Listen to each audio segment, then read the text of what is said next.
How is everybody doing today? Who all's here? Tell me where you are. And if you got your coffee handy. It's kind of early in my world. I don't normally do this kind of thing this early, so I got my coffee, my bulletproof coffee.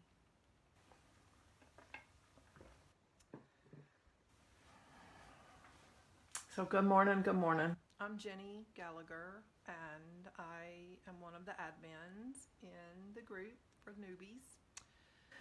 And we started doing these Facebook Live videos last fall when I noticed several folks starting to have trouble with different concepts. And so I decided to start making some videos to help y'all out.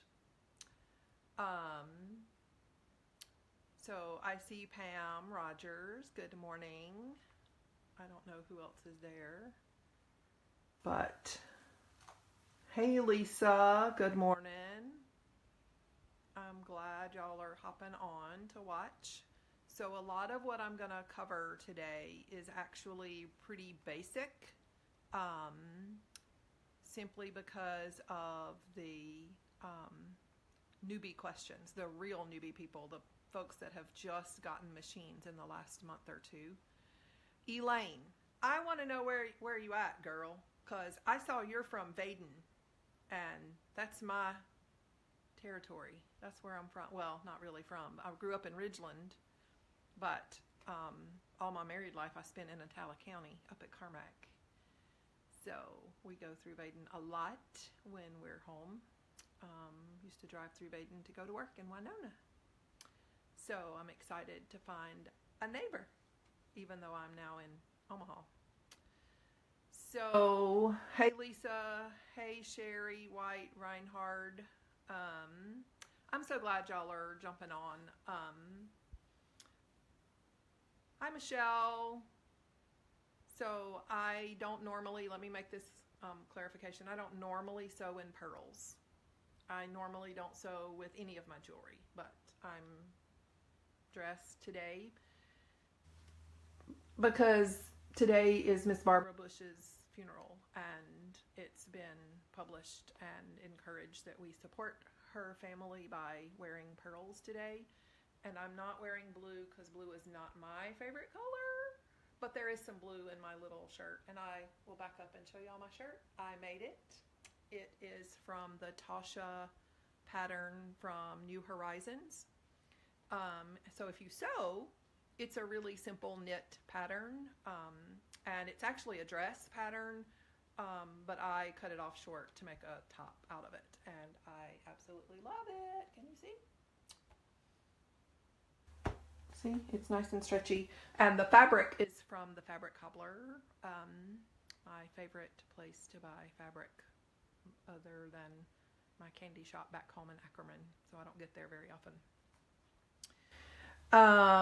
Kelly, you're very welcome. I love teaching others and have been doing that for many years, and now with Facebook Live I can do it this way, so it's really fun.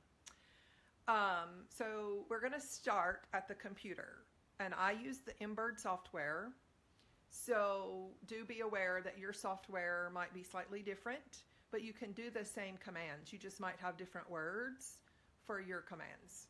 Okay? Thanks, Lisa. Any questions before we get started? Is there anything in particular you want me to address or talk about? Anything you want me to answer? Good morning from Alabama, Pam. Yay, Alabama's here and present. Good job. My son's a Roll Tide fan. Does that count?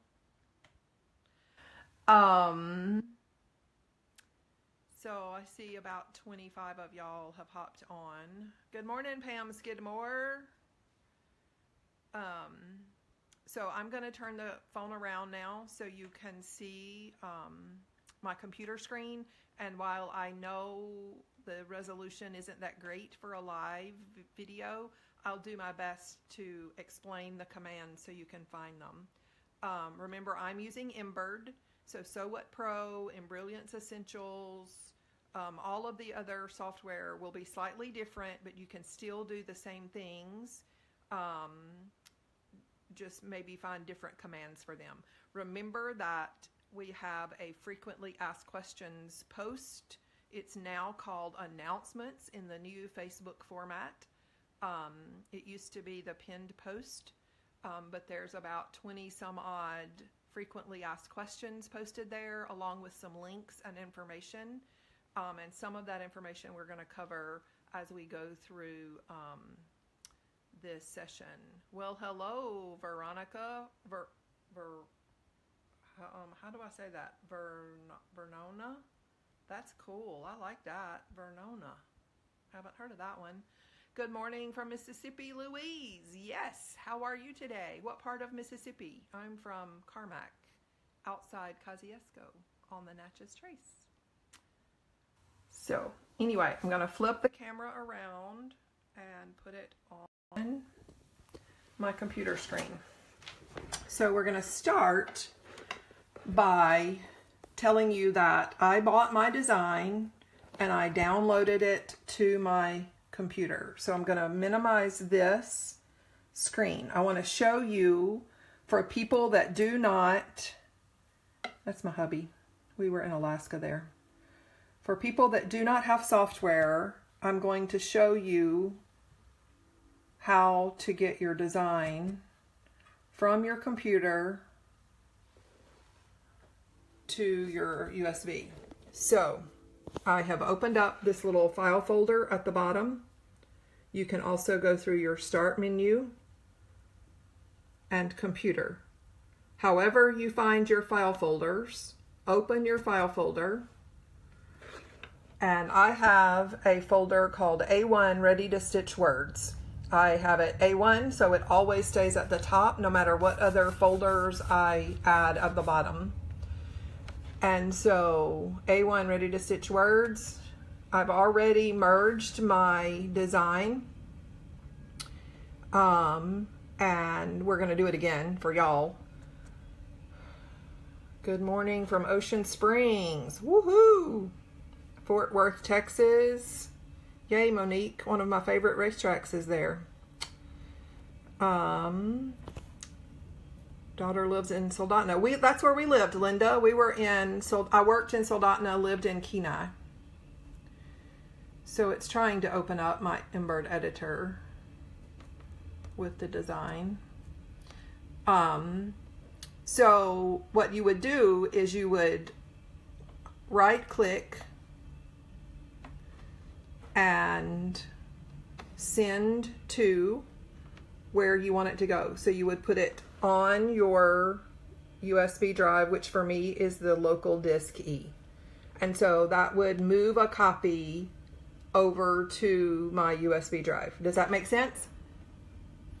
So you open up, I'm gonna do it one more time so you can see. You open up your file folder. Oops, I clicked internet.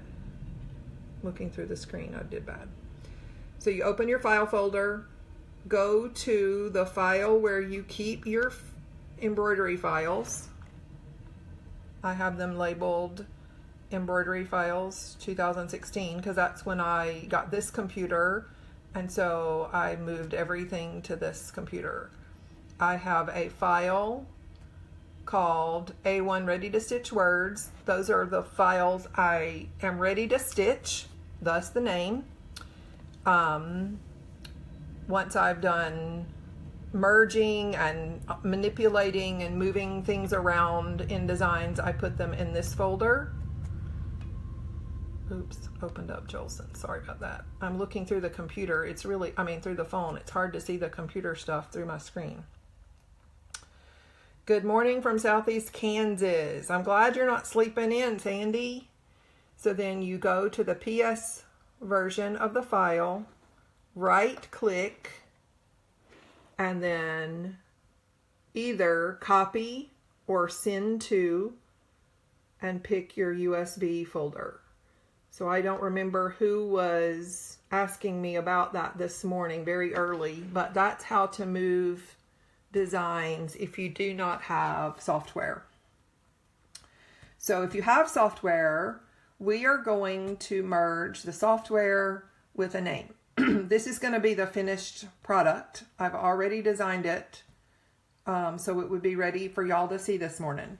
So we're going to start from scratch.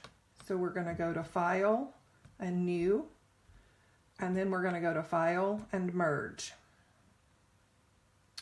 And so I'm going to locate my sorted files. Let me back up. So I have set up folders that help me minimize the hunting and searching. So I have folders for some of the most common fonts I buy. You can see fonts by Juju and Jolson's and Blasto Stitch. And then I had bought the discs from 8 Claws and a Paw many years ago before they went out of business. And it was literally 1,000 or more fonts. And so the 8 Claws fonts are embroidery fonts A through L and then M through Z. And they're really cool because they came with this folder full of pictures. And it is like the best thing ever for looking for fonts. So you can see I can pull up just photographs of the 8 Claws font. So I can look through what I want here and then go to the Embird software and merge whatever I want. So I know those fonts are there. So if I need one of them, it's there. Tina, I know it's blurry and I apologize. Computer resolution on a phone is not that great. But go through and listen to the words, and I'm explaining everything step by step. If you need to watch it again, you can do that. So I'm going to click on Sorted Files, and I'm going to my License Design folder where I put things that have, that are characters and stuff. So I know Wild Style's name is W, so it's way down here at the bottom somewhere.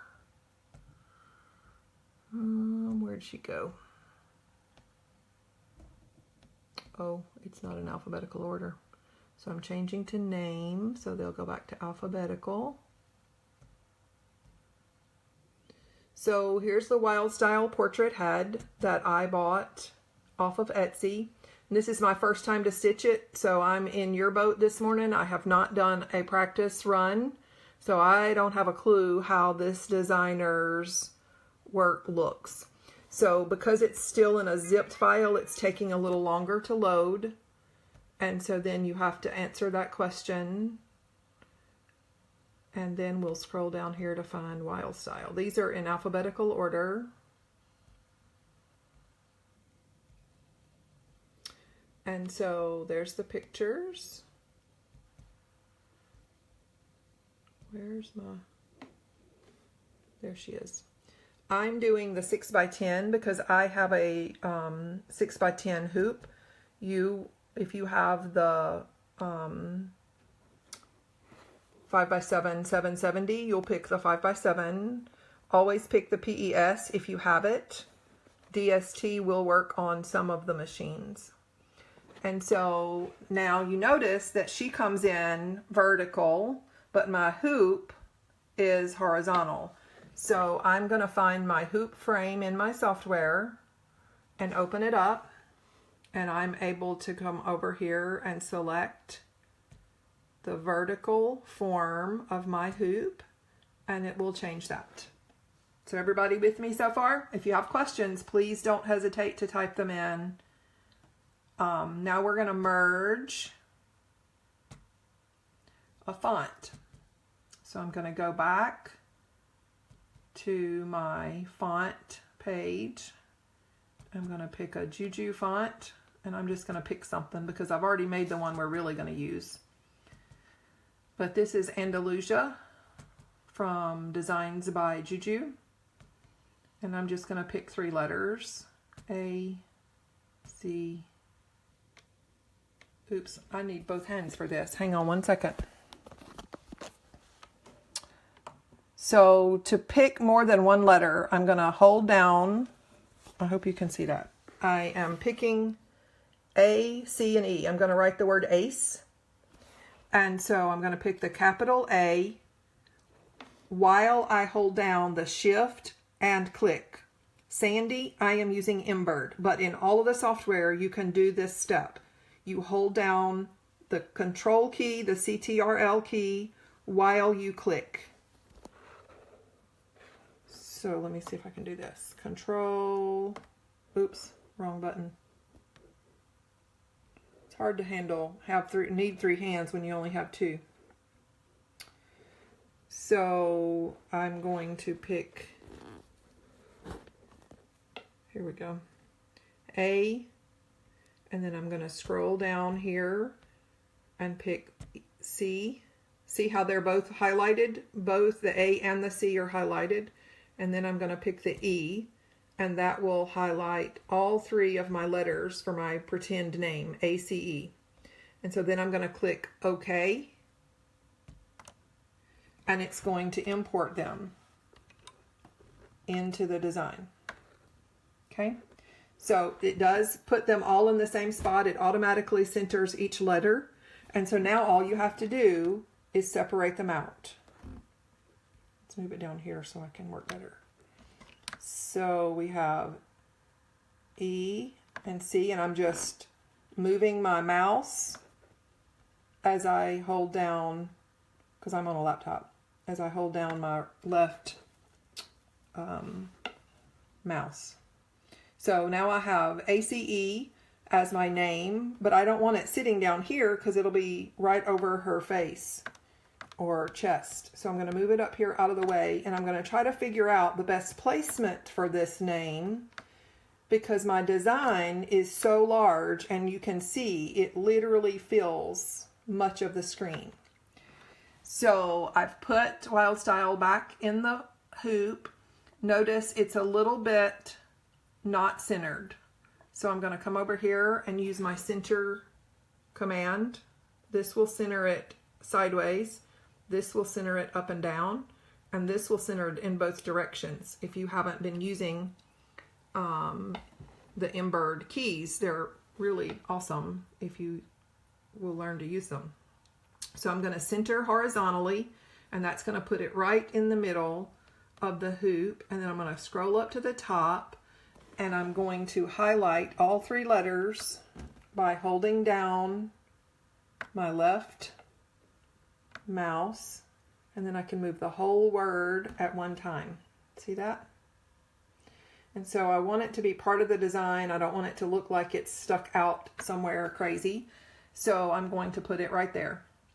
And I think I've placed them pretty straight. But if you're not sure, I'm going to show you a command you can do. So you can go to Edit and Set. Oops, I need to highlight the letters. Sorry about that. Highlight the letters. Oops, it picked all of it. So I only want the letters, so I'm going to highlight those and right click or go to Edit, and you can come down to the Set toolbar and click Align, and you can choose space equally and bottom and OK. And yeah, sometimes the glitch is it centers it with the whole frame. So we're going to move it back up to the top and sit it right where I want it above her head. Okay? So then we want to make sure that our whole design is now centered. Remember, we didn't center up and down a while ago. We just centered sideways. Sharon, yes, I am using Embird, and you did spell it correct. So now I'm going to highlight the whole design. And so you can see I've got a box all the way around all of it. So I've just highlighted all of that. And then I'm going to go to my little center design command right here. All of the softwares have similar. The pictures may be different and the terms may be different based on your software, but they all do the same thing. Okay, so now my design is centered up and down. There's about a 1/2 inch top and bottom, and barely enough on the insides. Okay? So everybody see how I did that? Now I'm going to go to File and Save As. I also want to click Center in Hoop to be absolutely certain that the machine centers my design. Always start from center, because if you start from center, you'll always know exactly where your design is. If you try to start from the top or the bottom, it's going to be hard. It's going to be really difficult. So the way I name files is by using the name I've put in the design first. So this is Ace. And I usually put the font. So this is Andalusia.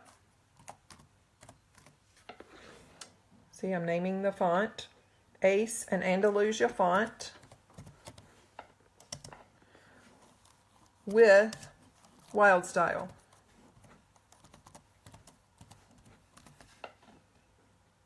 Okay, and then I just click Save. So I want to make sure that I save my design in two places, because one place might get lost, damaged, or corrupted. So I always save in two places. The first place I save is to my USB. So I'm going to come up here in this toolbar, in the Save In toolbar, menu bar, and I'm going to save it to my USB, which is my local disk E. And so then my name is still there, Ace Andalusia font with Wild Style. So I'm going to save that. And then I'm going to go back to Set File and Save As. Center in Hoop, always. And then I'm going to change my Save In to my A1 Ready to Stitch folder, so that if I lose my USB, I still have it already designed. So it's still the same file name, and I click Save, and so now it's in two places. Okay, so over here, while we're talking about software, over here you'll see the order things are going to stitch. And normally when I'm merging designs and names, I put my design first, because if it's going to mess up, it's going to be in the design, not in my font name. So I usually will stitch the design first and then the name. And you can use that set envelope feature if you want in the edit mode. You can go to set envelope, and you can use the set envelope feature in Embird to order your stitching. You can tell it what order to do your letters in. We've already saved this file, so it's not going to do what I'm trying to teach you to do, but listen to my words if you have issues. If you want to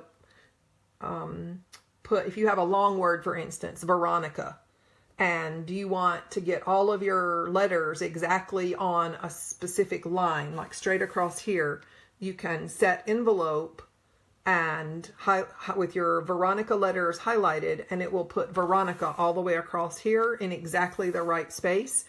The other thing that will do is it will order your letters exactly from left to right. So Veronica would be your name if you had Veronica for a name. Does that make sense?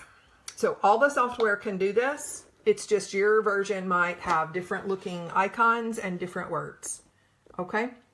So now I am going to take my USB and put it over here in my computer, my machine, if I can find the thing.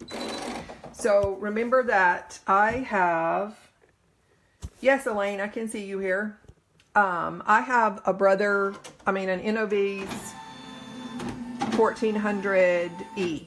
So I used to have a 770, and I used to have a Futura.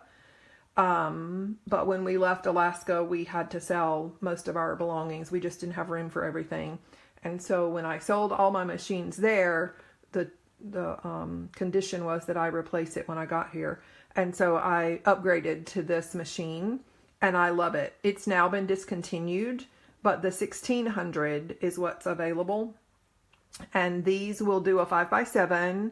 They'll do all the smaller hoop sizes, like the 770, but this one does up to 6x10. And so I love it, especially now that my grandkids are getting bigger. I have up to 10, one's about to be 11 years old. So from 11 years old down to about almost 3. So for the smaller shirts, I still stick to the 5x7 frames. But for most of the bigger kids, I use the 6x10. And so your screen is going to be black and white. But most of the commands are similar. You may just have to look around in your touch screen to find your exact command. Your manual has pictures and descriptions of all the commands that you can find in your touch screen. So if you have a brand new machine and you don't know what you're doing, first thing you need to do is take out your manual and go through it step by step, picture by picture, find the command, click on your machine and touch things. You won't find out what your machine can do until you play with it. And you don't have to be stitching to play with the touch screen. Okay? So, Brenda, I'm glad you found us. And yes, you can go back and watch the beginning later. So, we're going to talk about the touch screen for just a second. On your touch screen, you have a paper icon. Most of your commands that determine the settings for your machine are in this folder, so to speak.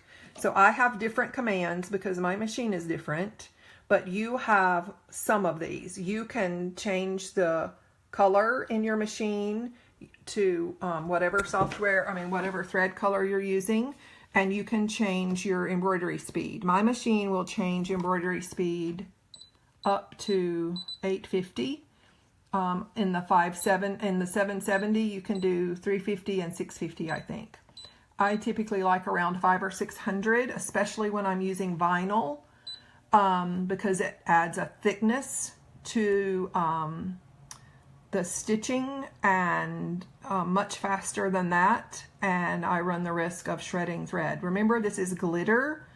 I'll show you the supplies we're using in a minute, but remember that the glitter vinyl has small flecks of sharp edges all glued between the layers, and so those sharp edges do dull your needle, and they also will shred thread if the machine is going way too fast. So when I was doing these designs on my 770, I always used the speed at 350 to help reduce shredding.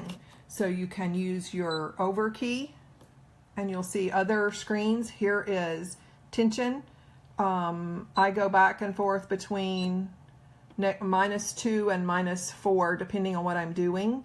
Most things that I use vinyl for, I do about -2. I'm going to pick -3 this time, simply because I'm going to have multiple layers of vinyl in a couple of the spots. Okay. I don't remember if you can change your embroidery foot height in the 770 or not, but if you can, it'll be in this screen in the paper icon. And you can also change from inch to millimeter if you prefer, depending on your preferred measurements. So, questions about the touch screen? Play with it, touch with it. You won't know what it can do until you play in it. So we're going to load our design by punching the USB icon, and that takes a minute. So if you have questions, please go ahead and post them. I am going to show you our fabrics.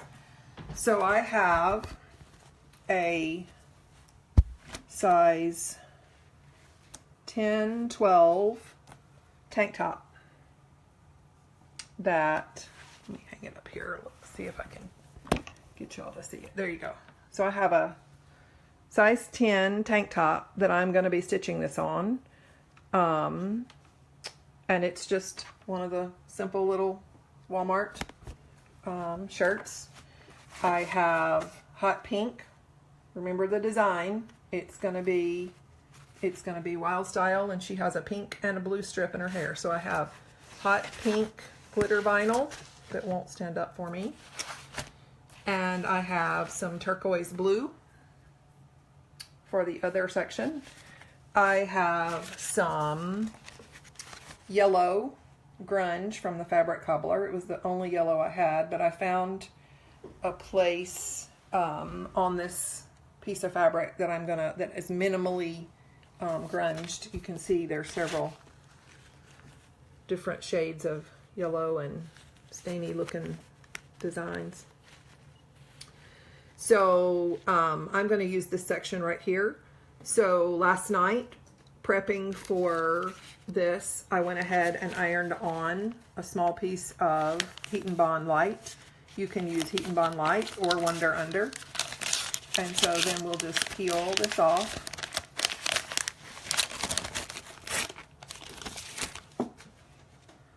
Because we're going to need to use this in a little bit to put on our Wild Styles face. Okay? Let me see questions. Sharon says, where do I get my vinyl? I order my vinyl from Mickery World. There are several sites. Wendy Skaggs has Sweet and Sassy Designs, and she sells some of this. Punk Embroidery sells some. There are several different sources, and I get the kind that is completely sealed. You can see where I had to rip something off before. But it is canvas backed. I don't know if you can see the weave in the canvas. But it sews absolutely beautiful. Like, it's stunning when it gets done. And the glitter is completely sealed with a very thin layer of clear plastic, clear vinyl, whatever it is, so that none of the flakes fleck off in the laundry. If you use some of the kinds of vinyl, it will fleck off. And I know I've seen people in the group say, mine doesn't fleck, but if you watch other pieces of laundry in that load, you're going to find pieces of glitter all over your clothes. And so this keeps that from happening. Plus, eventually, it's going to wear completely off. And like, I know these are temporary things. Kids wear them for one season, but you still want it to hold up. Okay, so now the USB has loaded. Yes, Marty, machines have changed, and that's fine. You're welcome to use whatever machine. So I'm going to scroll over, and there is, notice there's two Wild Styles. One is the one we just made, and I can tell because that's I can tell just the shape that I had for the A, that's not the R I wanted. I can tell also that this is green. Luckily, I have a color screen. Y'all have a plain black and white. But I can tell this is the design I wanted and intend to use for this design. So I'm going to click Set. And then in this screen, your screen for adjusting, moving, and rotating is slightly different, but you still have these same commands. And so you can go through these commands. You can go to your size. You can reduce it. It will only reduce so far. So it went from 9.19 to 8.27. So that's almost an inch. And then we can use this command to go back to its normal size. We can move it if we need the design to go up. We can hit this button and you can watch the design move up or down. We can move it over. Of course, this design is pretty close to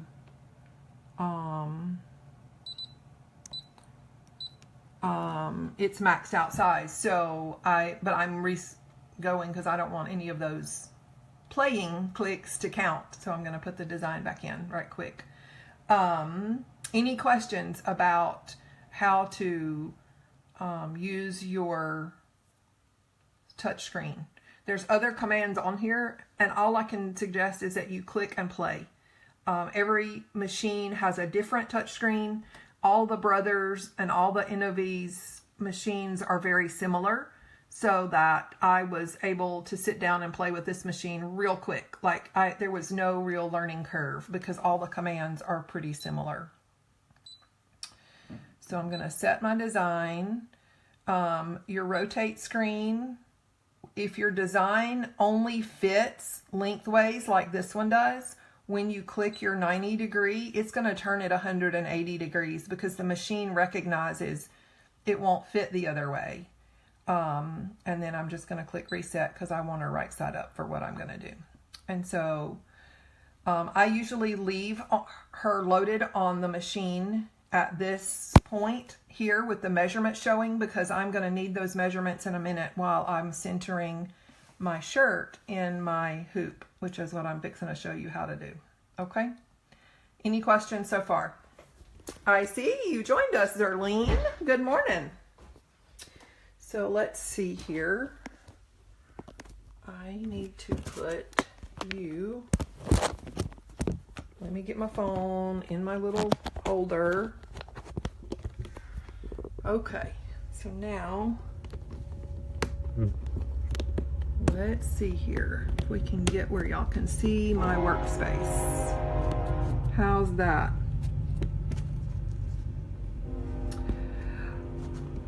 Sandy says, what would be the purpose to rotate 1%? So I had this happen a while back.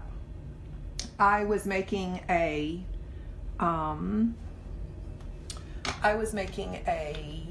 hooded towel, and I positioned my towel, and when I laid it on the stabilizer, I thought it was straight. I went by my line and everything else, but somehow when it landed on the machine and I went through the first placement stitching, it wound up slightly off.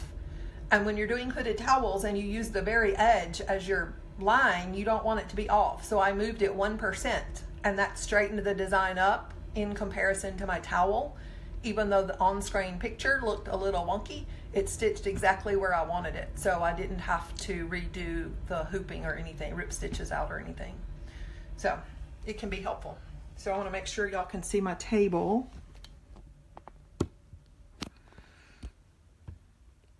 There we go. Much better. Okay.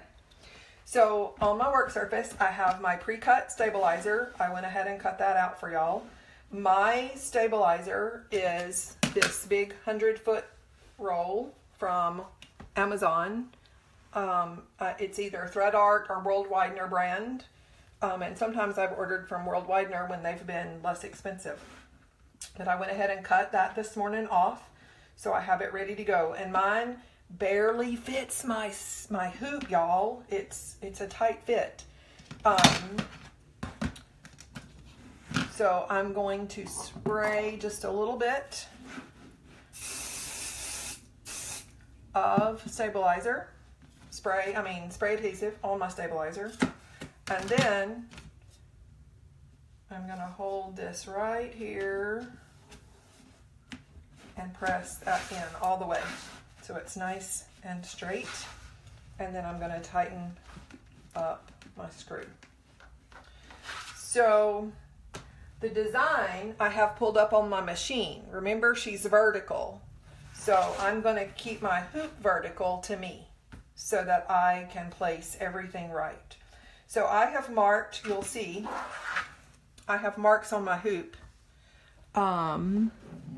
so that I know where true center is. So true center is this green line right here and this green line here.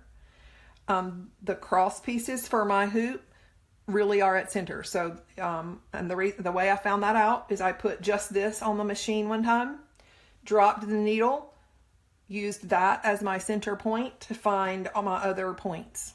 And so then I marked so I would always know where center is. And that way I don't use my little prongs. Those prongs are just for the grids, if you use your grids to help you identify locations. So I'm going to line up my center marks with the grid underneath on my quilting mat, and I'm going to take my tag off of my shirt. Normally I iron this, but I think y'all will get it, and this is,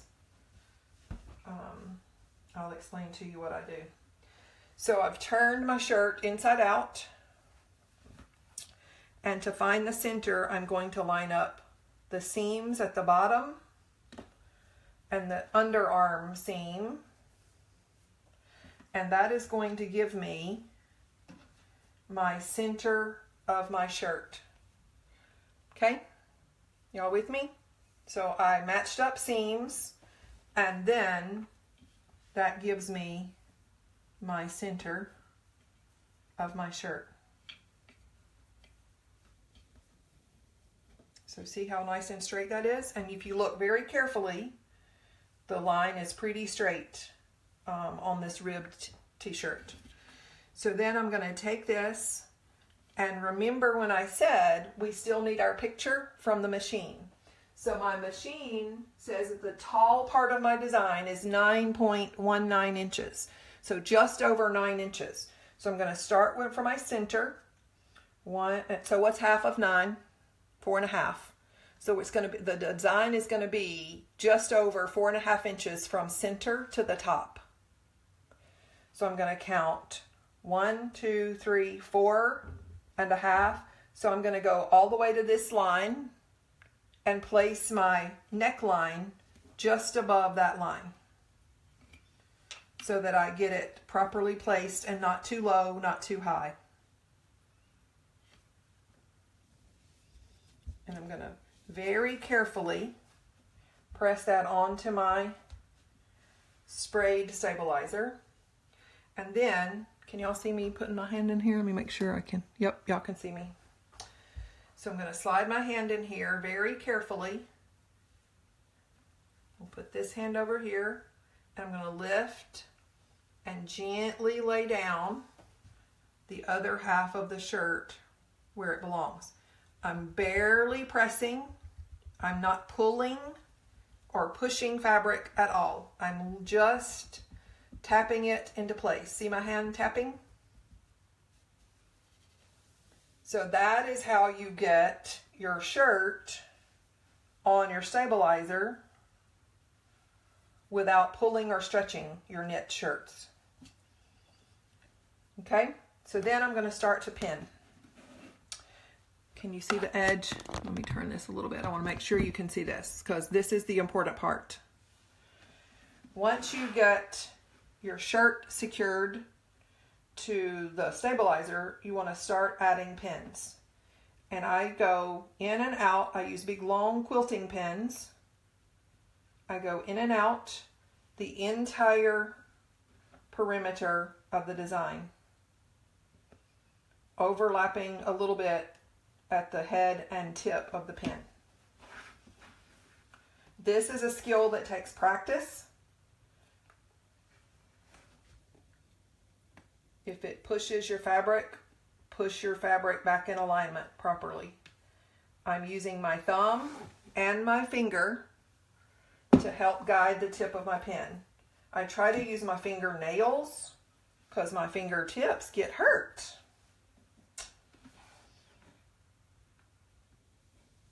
So I'm just going in and out.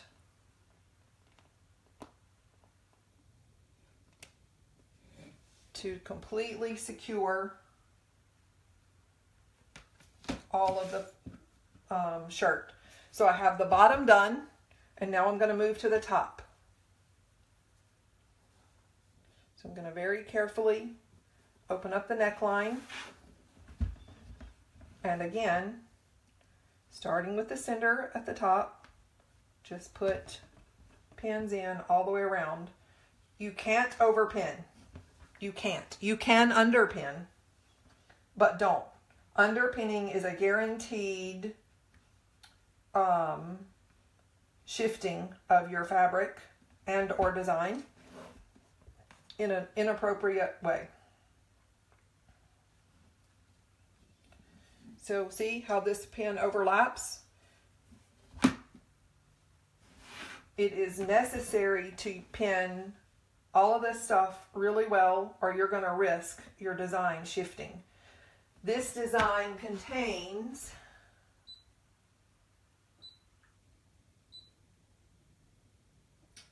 30,000 stitches.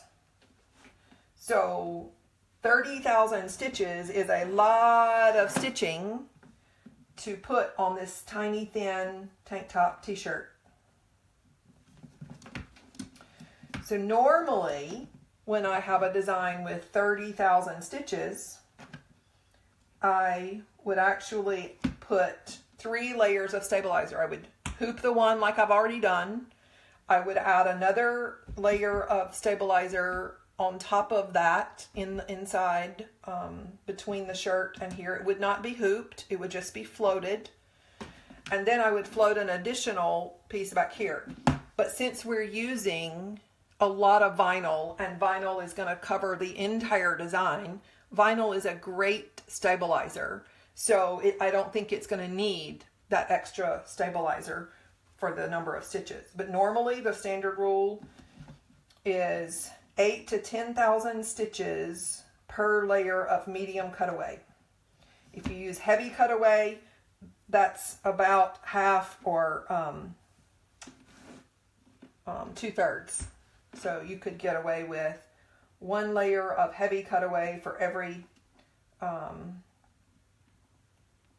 3 to 4,000 stitches. No, I did that backwards. Yep. No, that's back. Yep.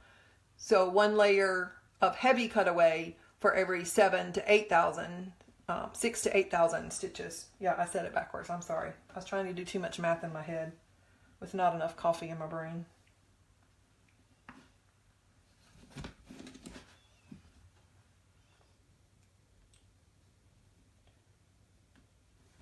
So this is the step that probably takes the longest in the preparation, but it's the step that matters the most. If you don't get this step right, you risk the whole design not being successful.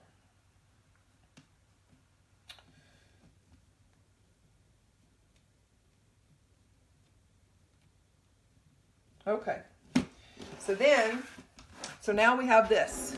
We have the top and the bottom both pinned, but now we need to work on the sides. So I'm going to go up the sides a little bit.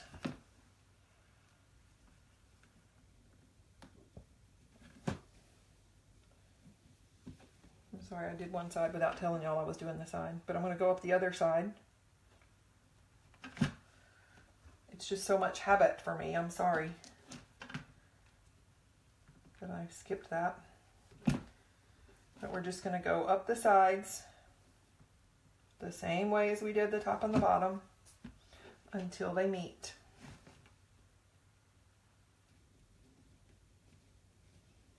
And I can't see your questions or comments right now, but as soon as I get this in the machine, I'll go back and answer all the questions.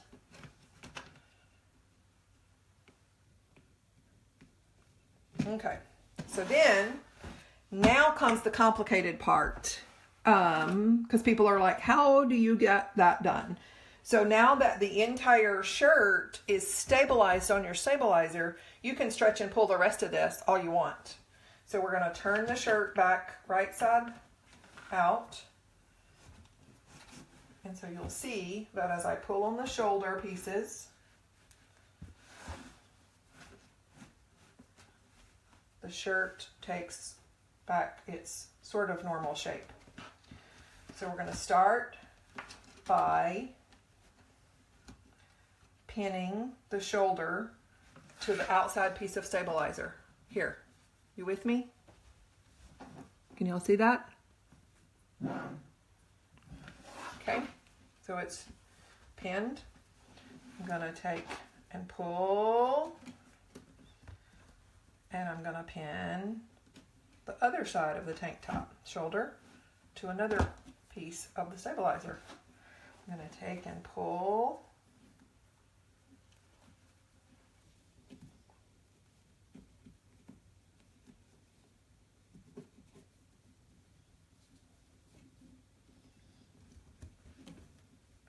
and pin. I'm using my finger underneath here to push the pin back up to the top.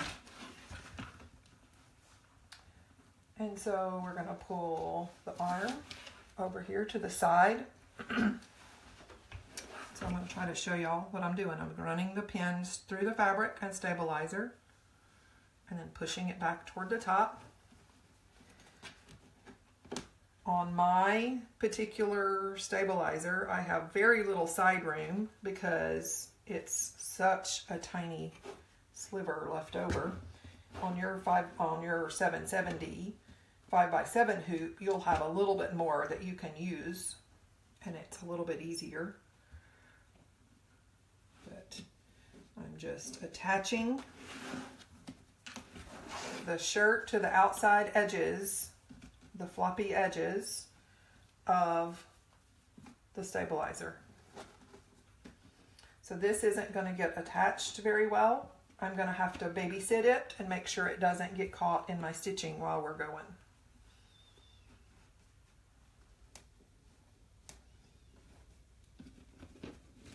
I'll try to pin just a little piece of it. Got a little piece of it. So that'll keep most of it out of the way. And then you can take and pull this down to the bottom and put a little pin right there. Okay, so now you can see my shirt is completely stabilized. So I see lots of comments and questions. I'll go back and answer them as soon as I get this going on the machine.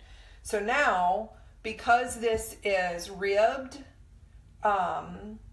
some people would say you need to use Solvay, the water-soluble stabilizer. But remember, the design, all of it is going to be on vinyl. So it's going to hold the stitching above the fabric. So I'm not going to use water-soluble stabilizer for this design. There's not really much need. You can, it's not right or wrong, but this is a play shirt for my kids. It's not an order for a customer. So it kind of depends on the purpose and what effort you're willing to put into your designs. This is a play shirt for a birthday party for my granddaughter. So it doesn't need to be extremely perfect. Like, it's going to be beautiful no matter what I do, but she's going to love it. So now we're going to take this to the machine. I'm going to move my camera over here where I can see y'all's questions, and we're going to load this puppy up on the machine. Okay, I know you're a little crooked. I'm going to fix y'all in just a minute. So we have the design in the computer. You can see the touch screen over there, and this is one of the reasons I love my new machine. The 5x7, the 770 does not have this color screen, and it doesn't list your colors that you're going to be using like this. So it's pretty awesome to have this machine. So I'm going to slide my hoop on my machine, and then I am going to thread her. She has no tension on any of the tension discs. So that y'all can see this better, I'm going to use this really light pink for her placement. Okay, so I'm going to start going through her 1 and 2 and 3 and 4, and after 4 I'm going to drop the presser foot. This is extremely important to make sure the thread gets caught in the tension discs. See how I can tug on it? And it's a little bit tight. If I raise the presser foot, it just comes off extremely easy. I can pull it back and forth. So I'm going to lower the presser foot after 4, and then I'm going to tuck it behind that little flap at number 6, and then thread it through my, yeah, that figures. Run it through my threader that doesn't want to work today. Okay. Any questions so far?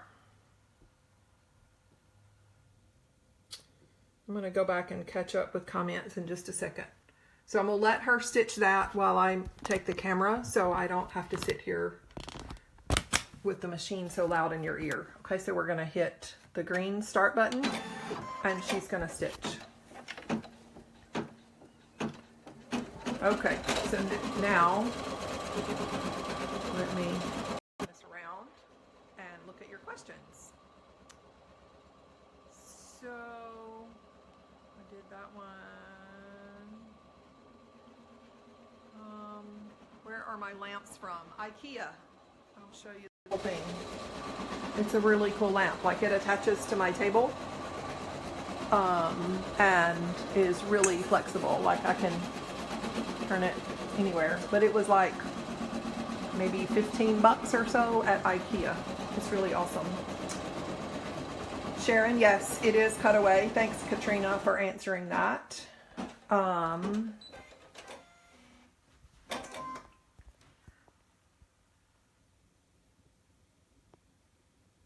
Oh, okay, well, I'll be threading the machine a bunch. I'll re-show that. I'm sorry. Yes, Sandy, it has a push button presser foot. And so it's finished with the outline. And I just hope to goodness, Lord, that's big. I hope my black, where is my black?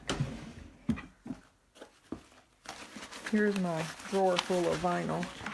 Lord, I hope it's big enough to cover. I might be in trouble, y'all. Ooh, shoot.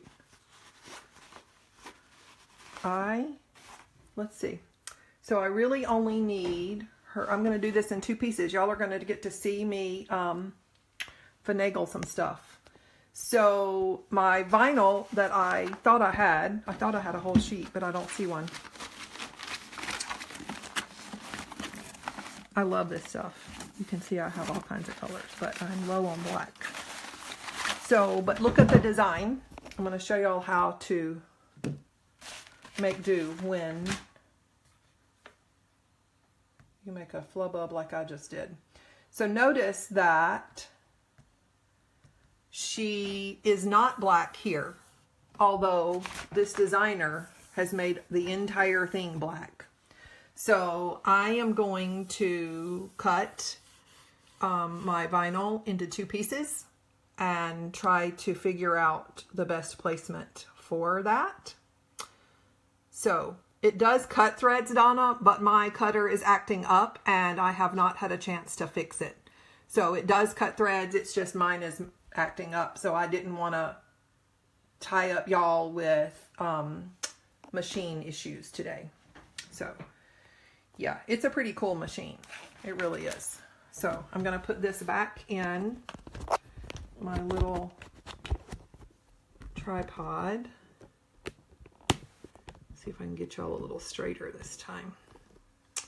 Okay, so now I got to figure out, let me see. I want to move to another frame. I'm looking for some of the tack down for her face, and I think that's it. So I'm going to stitch. What I've done is I've advanced. Let me show y'all what I just did. I used my plus and minus needle to advance to the frame where I think, see the outline of her face is that same outline? So I'm going to stitch the outline of her face so I can cut my black vinyl to fit in the right space. This is what you call problem solving on the fly.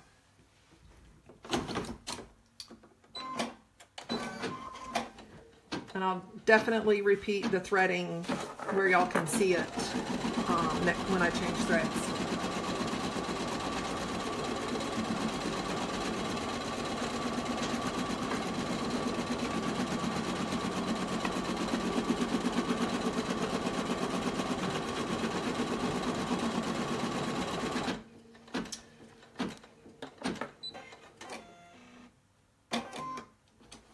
Okay, so now I am going to try to we'll cut the biggest piece first. So we'll lay this on the design, and I am going to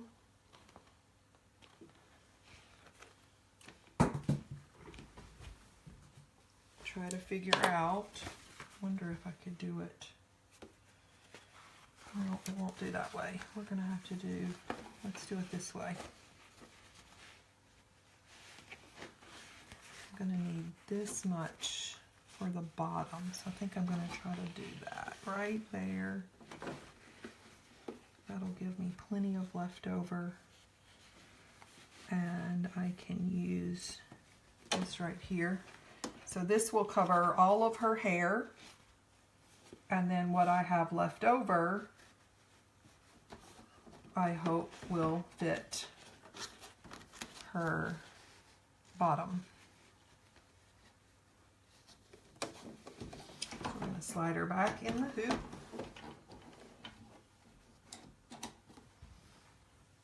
So now we've got to back up again, and we'll show you what I'm doing. So I'm using the plus minus, and I'm going to back up. Thread takes you whole frames at a time, and spool, yes, thread spools take you one whole thread at a time, and needles take you back and forth one needle at a time, one stitch at a time. So I'm trying to find where to put the hair down with.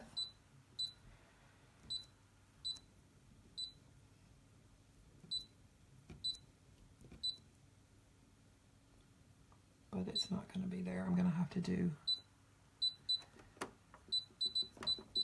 let's just go back and do the one over again. So this is what happens when you buy from digitizers on Etsy that don't know what they're doing.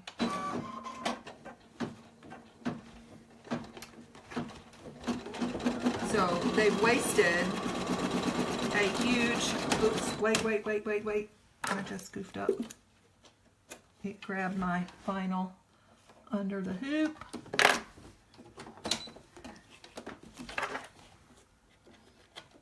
Let me cut that out right quick.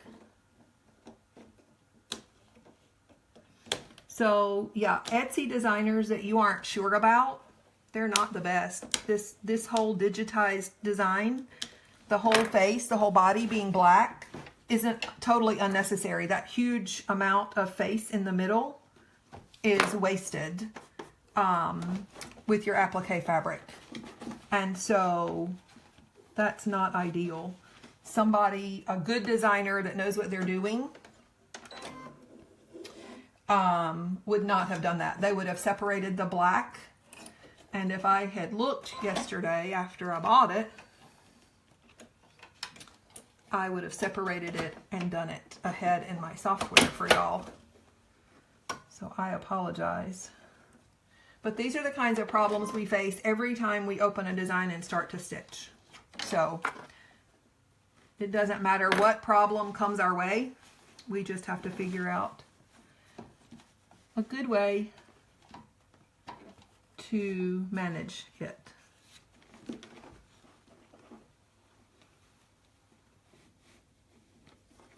going to replace that. And I am going to grab, this is where you might find your solvay very handy. I'm going to grab a piece of solvay since I have this odd shaped piece of vinyl going in right here. This will give me a smooth surface and it won't grab my vinyl again like it just did.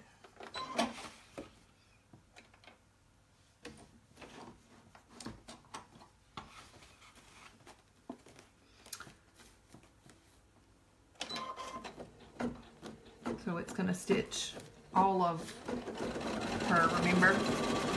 It doesn't know just to do the part that I want stitched. It's going to do the whole design. And so we'll have to trim carefully.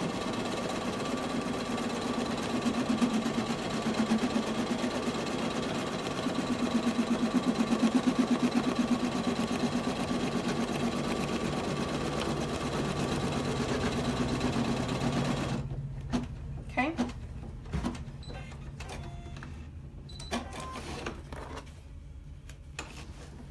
Okay, so we're going to go back to the table so I can trim the black. Let me put y'all right here.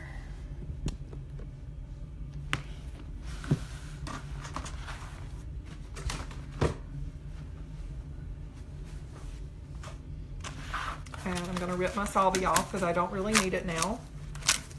I just needed it to hold the vinyl in place where it would not snag my needle or my hoop. And so I am going to just go through here and trim. Can y'all see me trimming?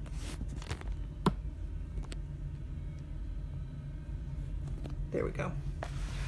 So I use the light in this instance to help me see my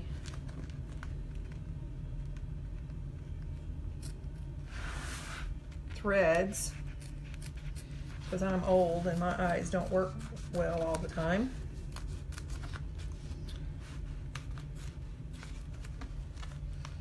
So I'm just going to trim this out. We don't need this down here.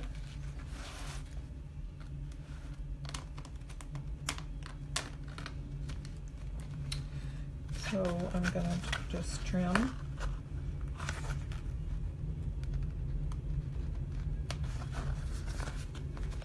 all of this around the outside edge very carefully, trying not to cut my fabric of my shirt.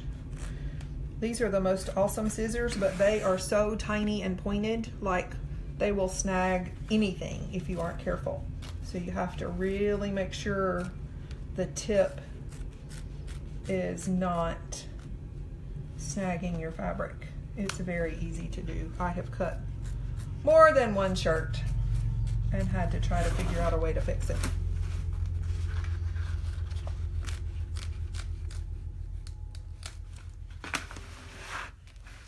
So I'm going to, you see how this is a little humped up a little bit because it's not stitching down around the hair, the face. I will hold this down when I get to stitching and it will pull it back in the right place. So on little sharp edges, like in right here, I lift up and very gently push up on the stabilizer. I want to push just enough to raise it, but not enough to pull the stabilizer out of place. It's a very tricky balance to put just enough pressure without damaging your project. Okay, so now I have the piece for the hair, and I'm going to trim some of this out. I don't really need all of that. I need that there.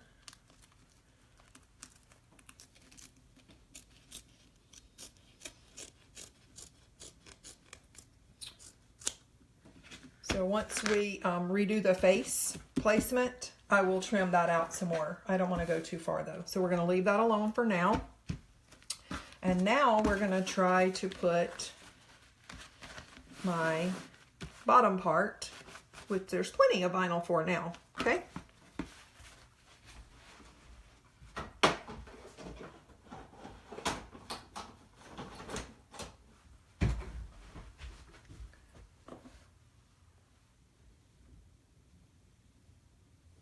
I'm going to grab another piece of salvie because I have multiple layers in the frame. I'm just going to lay this across so it won't grab anything inappropriately. Remember, it's going to stitch the whole frame, not just the bottom part we want stitched.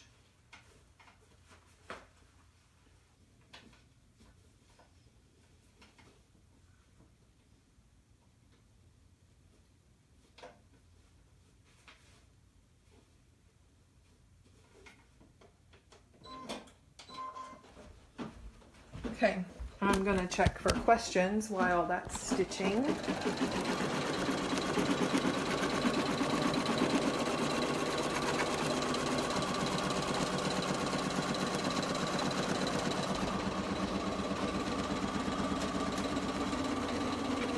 Oops, I'm sorry, you don't need to look at my floor. I came to the back of the machine because that's where most of the... So I'm just going to stop it because all of that other is done. So see, it stitched the bottom part, and I'll just trim this off. Okay? So I'm going to answer questions right quick. Yep, Elizabeth, Kelly's correct. You use the thread spool to move frames and the needle to move each stitch. So, yep. All right. We're going to take this off.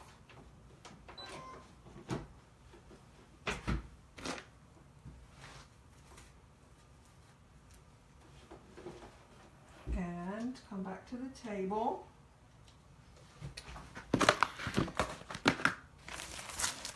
I'm going to take the Solby off again. And then I'm going to trim right here. So I usually lift my either fabric or vinyl to help me find where to cut.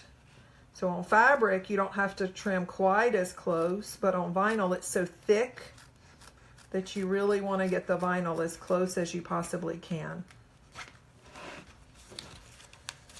Otherwise, it can sneak out from under your stitching.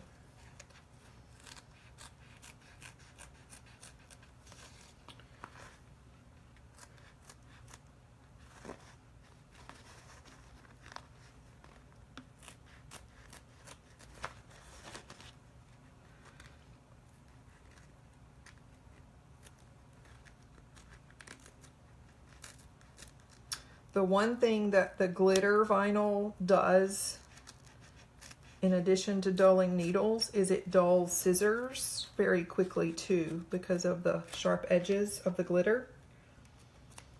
And so my tips aren't as short as they used to be, as sharp as they used to be. And so sometimes I wind up using them like a knife, like this, and just cutting.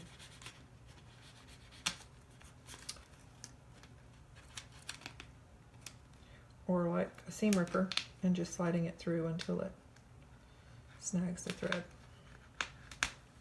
Okay, so all that troubleshooting has now gotten us our basic black down for Wild Style. So now we can proceed like normal through our freaking design. I'm sorry for that, y'all. But that just goes to show you that buying off Etsy from a non-recognized source sometimes results in problems. So if you're sewing along and you had your whole black sheet of vinyl, you are probably way far ahead of us right now. So good job. So we're going to put this back on the machine and advance to the next spot. So she's going to put down next the placement for the pink vinyl. And so I'm going to show you here again how to thread. Let me make sure y'all can see me thread. Can y'all see the machine?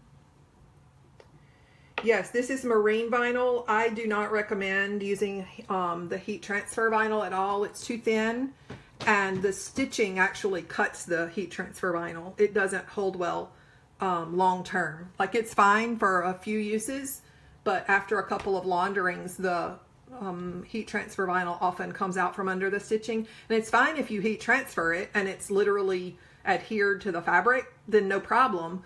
But the edges do come out from under the stitching with some of the heat transfer vinyl.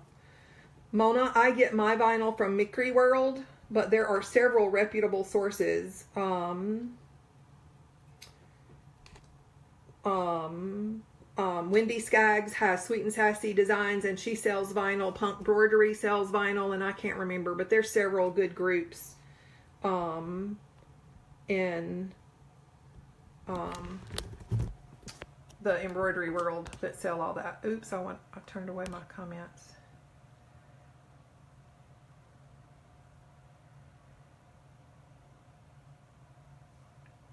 Yes, Tina, we all have troubles, no matter what kind. It's why we mostly learn to go with the flow with this kind of hobby. So I'm going to show you again how to thread. I'm going to talk you through threading right quick. Whoops, knocked over my whole phone. Sorry about that, y'all. So I'm going to take off this thread. So I have no tension on my tension discs. Okay, so notice that first. I'm only pulling backwards when there's no tension. If there were tension on my machine, if my presser foot is down, the tension is activated. So you don't ever pull backwards that way, ever. You can damage your tension discs. Release the tension, raise the presser foot, and then you can pull your thread comfortably without damaging your machine. Whatever habit you learn is fine. If you learn to cut your thread here and then pull the bottom with or without tension, that's perfectly fine. It's no sweat. Either method is perfectly okay. The only thing that's not is to pull this way, pull back toward the spool when the green light is on. Here we go threading. I hold my thread in both hands, go through 1, 2, 3, 4. After 4, I lower my presser foot so it puts tension. See, it's not pulling very much. And then wrap it through 6 and through your threader, and you're done. So I usually leave a little bit longer tail just to make sure it threads well.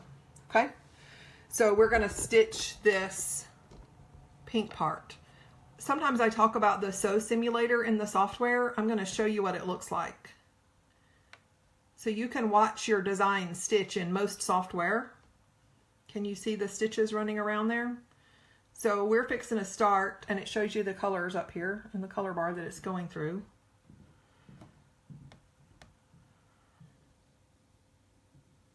You see, you can watch your stitching.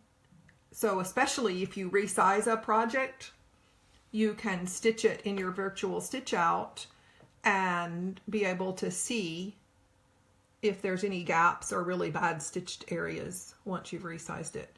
But I usually do this watch this while I'm going through here, because it'll tell me what piece of the design I am going to go through next. So we're going to press the green button, and it's going to stitch the chunk of hair that's pink.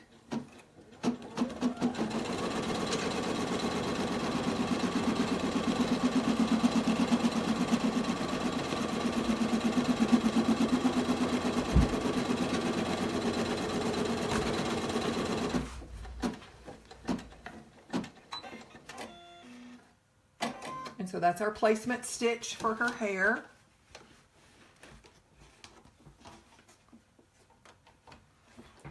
And so I'm going to lay down the vinyl and stitch it down.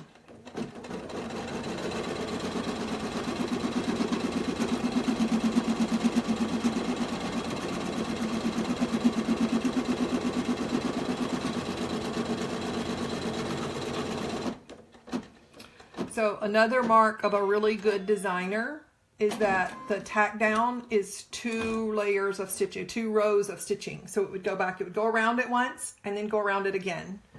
And some of the digitizers actually use a slight zigzag to their placement stitch to help ensure adequate hold when you're trimming. It's very easy.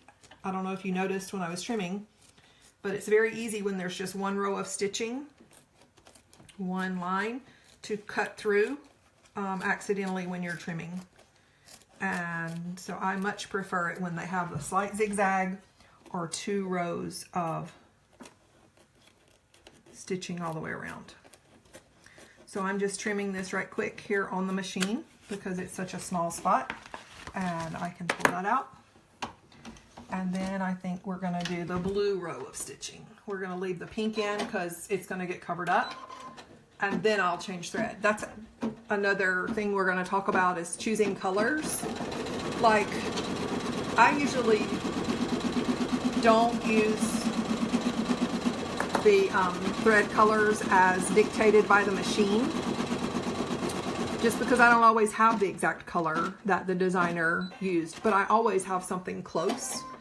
And so I go through my drawer, I'll show you my thread drawer, and I pick out something that I think is pretty close. And I Google an image to make sure that in reality I'm picking a close color to what is usual. Many of my designs are characters because my kids love them.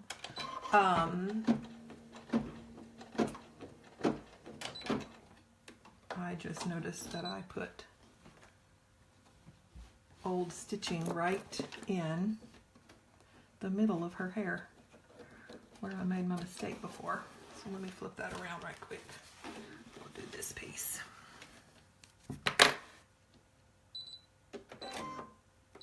So we have to go back a frame so I can get my knockdown stitches in there.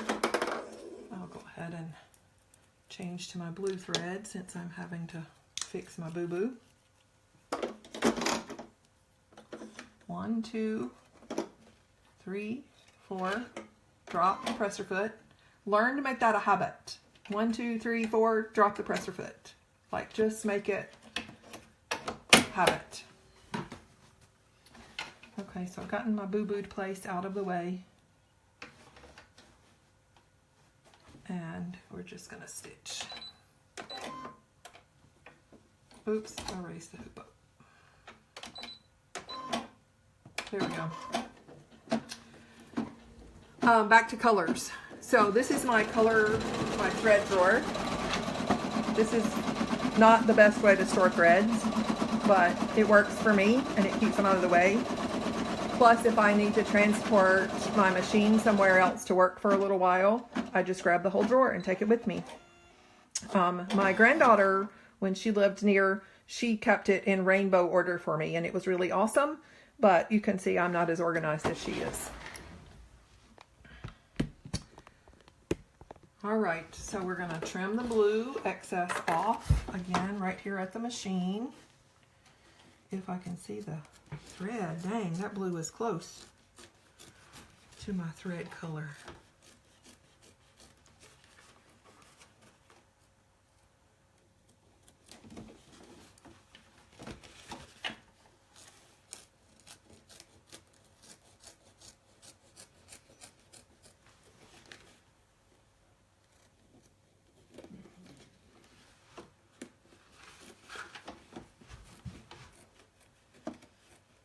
And I like having my machine on the end of this desk because it provides a way for me to work around the whole machine. Like, I can get to the back, to the front,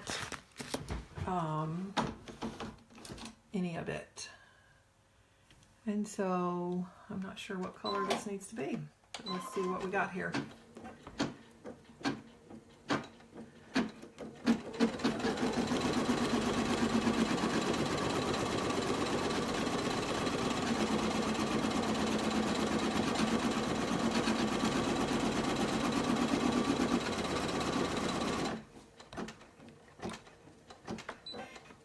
Okay, so that's a little piece of pink.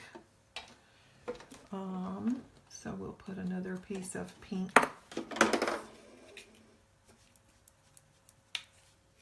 here.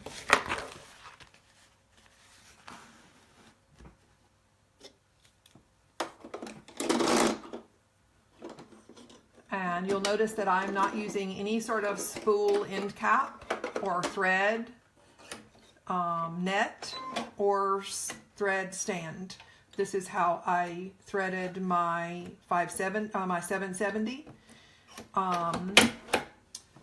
Occasionally my 770 would act up and I would use a mug and I would sit it right here so that it would pull thread directly into the machine here.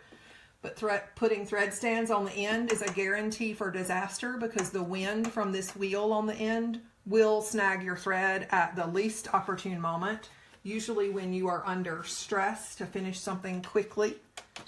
And so I don't recommend thread stands. I just don't. I've not seen where they solve the problems for the majority of people. And most of the time the problem can be solved by doing something else besides buying more stuff. So for a handful of people, the thread stand is helpful. But for the majority of us, it's user error. And so we can adapt and try other things that work. So I do have a thread stand that I use for my regular sewing machine. So I have used it with my 770. I've not had a need to use it with this machine at all. But the spool end caps tend to snag thread and create extra tension. That's what happens with the thread stands as well. The further away the thread enters, the further away the thread is from where it enters the machine, increases the tension and the pull on the thread, and so it alters your stitch out. So if you use a thread stand, you may find that you have to reduce your tension even more in your touch screen.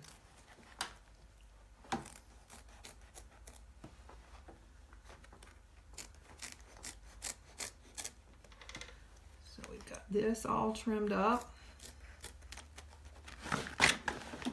Let's see what's next. So it looks like her face is next. So that's good. We can trim all that excess black out once we get that done. So I'm gonna hold this down in the back because it is raised up just a smidge and I don't want it snagging on the foot. There we go. So once this stitches, I will trim all of this excess black out, and then I will put down the layer of yellow for her face, which is the grungy yellow fabric. I'm also going to go back and answer questions again in just a second, so hang tight, y'all.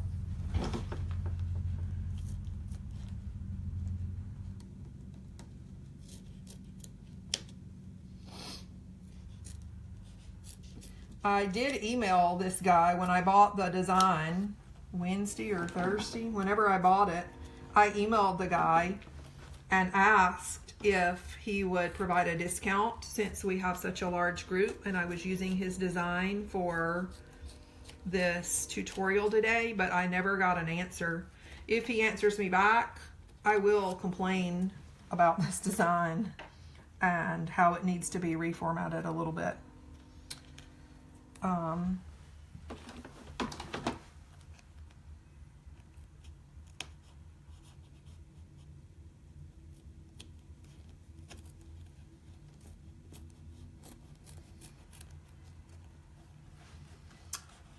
But so far, the designers we've worked with, Ann Mikowski and Danielle Thornick and Janae Trammell, Itch to Stitch, they've all been awesome designs and flawless because they're well experienced and they know what they're doing. And they want us to have an enjoyable experience when we're playing with our machines. Okay, so now let's see if I can place my yellow here just enough to cover her face. Let's put that there.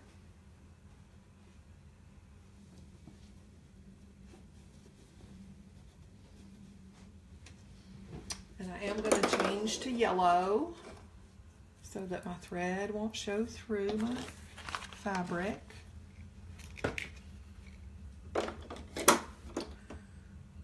1, 2, 3, 4, press your foot. And then slide it into 6 and your thread. My grandkids, when they want to play with my machines, we often work together to let them learn to sew and use the machines. When they first ask about learning to use the machine, first thing I tell them is you have to learn to thread the machine. So I made them thread the machine probably 100 times before they were allowed to do anything else. They love touching the green button, especially the younger ones. But the older ones can actually do all of the designing in the software. I've showed them how to merge from the time they were like 7 or 8 years old. They've been able to do everything except hoop it. And so that's just tedious and time consuming. And so I do the hooping and they do all the other parts. So it's great to be able to pass on our skill and love for sewing. So once again, I'm going to go through here and trim this excess right quick. Remember that my yellow fabric has Heat and Bond light on it to help hold it in place.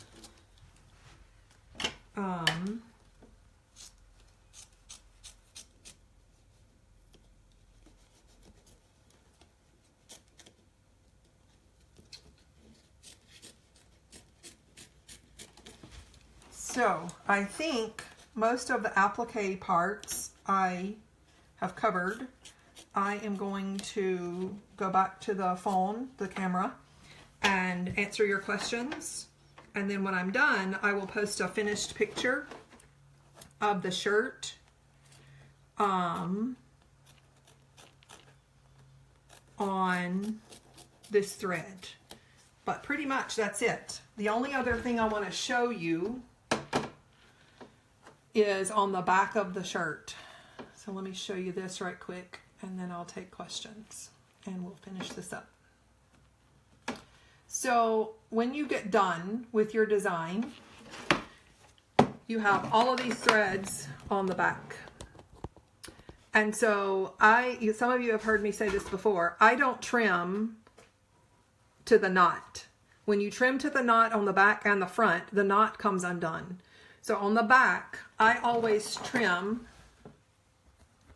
anywhere a finger can reach under and snag, because I am going to use Wonder Under or interfacing. I'm going to cover this up when I'm completely done with an iron-on product, and it will eventually wear off. It will come off in the laundry. The only reason for using it is to minimize the scratchiness when this design is new. After it's been washed 3 or 4 times, it doesn't matter if that comes off. It's not going to be itchy anymore. For the majority of kids, it doesn't matter. If you have a very sensitive kid to textures, you might have issues, but just replace it. You know, the knit interfacing is at Joann's and it's like $1 something a yard. So trim any place a finger can get under, but don't trim close. Leave 1/2 to 3/4 of an inch and get the excess off. See, just pull up and cut all the excess. Leave about 1/2 inch or so where possible. Like this can still snag a fingernail, especially a kid's fingernail. So I'm going to pull it out and trim it even closer. So anywhere you can imagine that a kid's finger is going to snag on it when they're dressing or undressing, go ahead and trim that off. I don't know where that big blob came from. But that's how to applique, y'all. That is how you do it. I'm going to iron this down before I finish stitching, but I'm going to go back to the phone and answer questions now. Do y'all have any questions that I haven't answered? Let me see. Yes, Sandy, I talked about the spool end cap a while ago. Kelly's correct. Do you always stand instead of sitting? I sit and stand. I have a chair. Most of the time while I'm stitching, I'm also working on a design for the next shirt or the next kid's project or whatever. So I sit part of the time, I stand part of the time. My table is at standing height. Don't look at my mess, y'all. It's a disaster. But I stand here when I'm trimming most of the time and hooping, stabilizing, finishing projects. And I sometimes will sit at the machine, especially if I'm working on a computer project. So Kathleen, I'm glad you were able to be here. Yes, you can watch the remainder at any time. Pam, thank you very much. It took me many weeks to organize my files on my design and my designs in my files and to figure out a system that worked for me. So just find what works for you. But any other questions? That's how to applique, y'all. I'll put a finished picture up on this thread when I get done. This is what it looks like at the moment. So you can see all that's left is the satined and finishing stitches. She's going to look like that, remember, when she's done. And this is where she is right now. But that's the applique part, and that's what y'all wanted to learn. And I hope that this has been really helpful, especially for beginners. If you have questions about your machine or things acting funny, always go to the pinned post, which is our frequently asked question post. Now it's called announcement, I think. Facebook has reformatted everything, so now it's announcements. But there's 20 or 30 questions there that can be answered. There's a supply list. There are links to tutorials. There is tension information. There is bobbin information, thread information, loads of stuff there. We do have a whole post that is just dedicated to tutorials that are put out by various people from YouTube and different designers that have done them. We have some from Lenny Penny and Itch to Stitch that are on there. So there's loads of tutorials. We have done several Facebook Live videos. We have done one on stabilizers. We've done one for a hooded towel with the French frills embroidery design. We have a monogram towel that we did from an Itch to Stitch design. We have an In the Hoop stocking that we made at Christmas from Creative Medley's design. What else have we done? I hope I'm not leaving someone out. But lots of Facebook Lives. So if you'll use the blue search bar at the very top of the group page, go to the group page, and then in the very top blue bar, if you're on your device or on a computer, it's on the left-hand side of the screen. Use the search tool and search those terms. Stabilizer, and you'll get questions about stabilizer. And if you scroll through there, you'll find the stabilizer Facebook Live video. If you'll type in hooded towel, you'll find hooded towel information, and you'll find the video there. If you have trouble finding them, just tag me or Kyla or Jean and or Kat, and we will get to you as soon as we see the notification, and we'll tag you in the appropriate video. I wish there was a place just to put our Facebook Lives. I wish there was a tab just for admin posts or admin videos or something like that, but so far, no. So Sandy, that should answer your question about instructional videos. Yes, there are multiples of them. I'm glad y'all all joined us. I had fun. I'm going to finish my shirt and I will post it for you in a little bit. If you have any questions, please feel free to post them here or start a whole new post and tag me if you need to. Y'all have a great Saturday and a terrific weekend. Bye, y'all.